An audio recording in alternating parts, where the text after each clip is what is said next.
Good morning, everyone. This is Dr. Patmos, and I have a comment for you. Today it is Sunday, January the 11th. Yesterday, let me tell you, first of all, Dr. Mehmet Oz, the director of the Centers for Medicare and Medicaid Services, is an idiot. What he said yesterday solidifies forever his historical standing as an idiot, and here's why.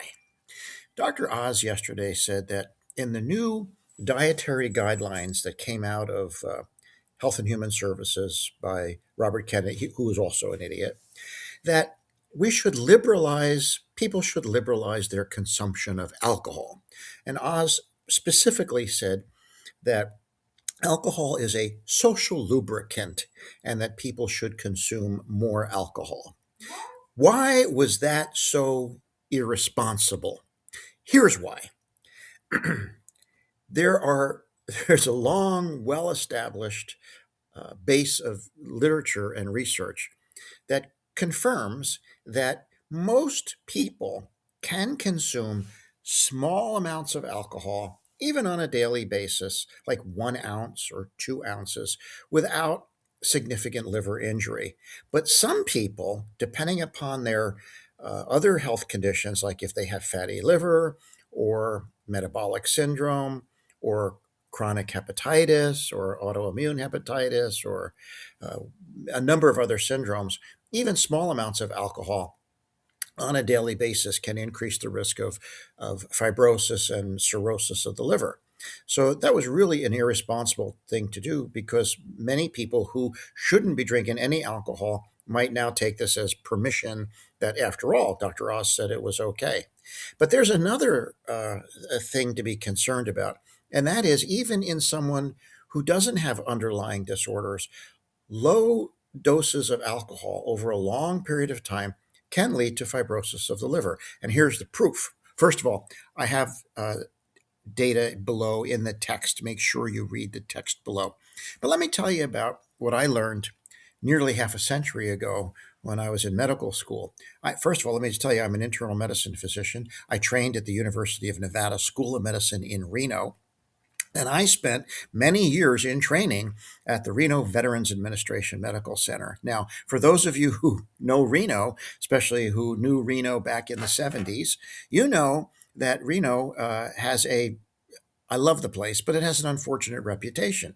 About 1 in every 7 people in Reno is a drinker, a heavy drinker, and cirrhosis of the liver is in fact, I think I probably saw more cirrhosis of the liver as a resident, internal medicine resident, than I saw anything else. Probably COPD, chronic obstructive pulmonary disease, and cirrhosis were the things that we treated and learned the most. And it's hepatology is a very interesting field because if you understand liver disease, you understand a lot of different areas of physiology and pathophysiology.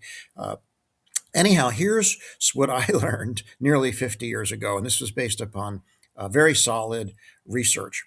If you take a person and you give them 1 ounce of alcohol, this is a perfectly healthy person, you give them 1 ounce of alcohol and you biopsy the liver, you'll see nothing. The liver cells look normal. There's no inflammation in the hepatocytes. Give them 2 ounces of alcohol, biopsy the liver. Again, you won't see uh, uh, any inflammatory process in the liver. Give them 3 ounces of alcohol, and you might see slight inflammatory activity around the around the hepatocytes. Give them 4 ounces of alcohol and biopsy the liver, and you see inflammation. So it's at about 3 to 4 ounces of alcohol that you begin to see an inflammation of the liver. And inflammation of the liver chronically over a long period of time, with inflammation, you get healing, and healing is with scarring. That's the basic principle of pathology. And, in inflammation and repair, you get inflammation and repair. The repair is the scar tissue. That's how you get cirrhosis of the liver. So what I told my patients for the nearly half a century that I've been a physician is, if you're If you have a normal liver and you don't have any underlying liver disease, then you can have 1 ounce of alcohol, maybe 2 ounces of alcohol, and you'll be just fine. I told my kids when they went off to college, I said, you can have one, maybe two beers. That's it. You can have one cocktail or one glass of wine because that's about roughly 1 to 2 ounces of alcohol. And that's it. If you limit your alcohol consumption to that, you won't get liver disease. You won't get a DUI. You won't end up on the table with a lampshade on your head dancing naked. And you won't end up in the morning waking up with someone you don't know. So just keep your alcohol consumption to that level and you'll be safe. Dr. Oz came out and blew that away yesterday when he said, we're too worried about alcohol. It's okay. You can liberalize your alcohol consumption. He's not advocating that people become alcoholics or drink large amounts, but he did basically lower our level of concern about alcohol consumption. And the point I'm trying to make is that even at low doses, long-term consumption of alcohol, 3 to 4 ounces a day. That now, how much is that? That would be like, two big glasses of wine, or maybe two or three mixed drinks, or more than two beers a day, maybe 3 to 4 beers a day. That level of consumption can certainly lead to inflammation of the liver, fibrosis, cirrhosis. And as you all should know, cirrhosis of the liver is incurable. There is no cure for cirrhosis of the liver. Once you have it, is a progressive, relentless disease. And if you don't die of something else, you die of liver failure, which actually for the patient is not a bad way to go. I mean, they basically slip into a coma, but you have years of suffering with jaundice and ascites and esophageal varices and esophageal bleeding and, encephalopathy and so forth. It's not a pleasant thing to have, and it really is avoidable. So as someone who has treated thousands of people with cirrhosis of the liver and seen cirrhosis of the liver thousands of times over the past 45 years that I've been practicing medicine. My recommendation is still just as I recommended to my children. If you have liver disease, don't drink at all. If you don't have liver disease, keep yourself to 1 or 2 beers per day maximum, one glass of wine maximum, one mixed drink, and you won't likely suffer any consequences from that, either legal or social or hepatologic. One final point. Dr. Oz is way out of his league on this. He is a surgeon.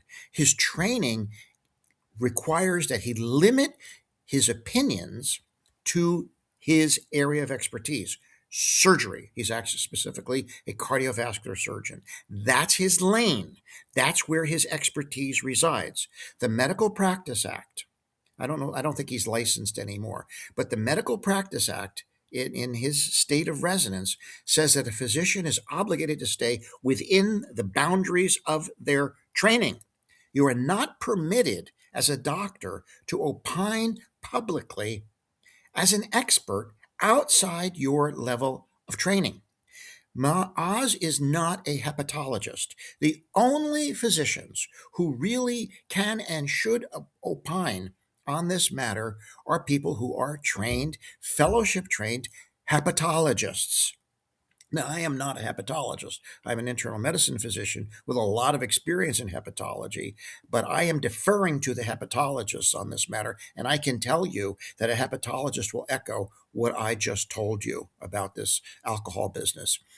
Oz violated basic boundaries of professionalism by straying outside of his area of expertise. And that's wrong because consumers, patients, the general public have no idea that he doesn't know anything about hepatology. He's a surgeon. He's not a hepatologist. He should keep his mouth shut and he should defer to hepatologists, just as all physicians should defer to their colleagues who are the experts. If you're not an infectious disease doctor, don't talk about infectious diseases like you're an expert. You're not.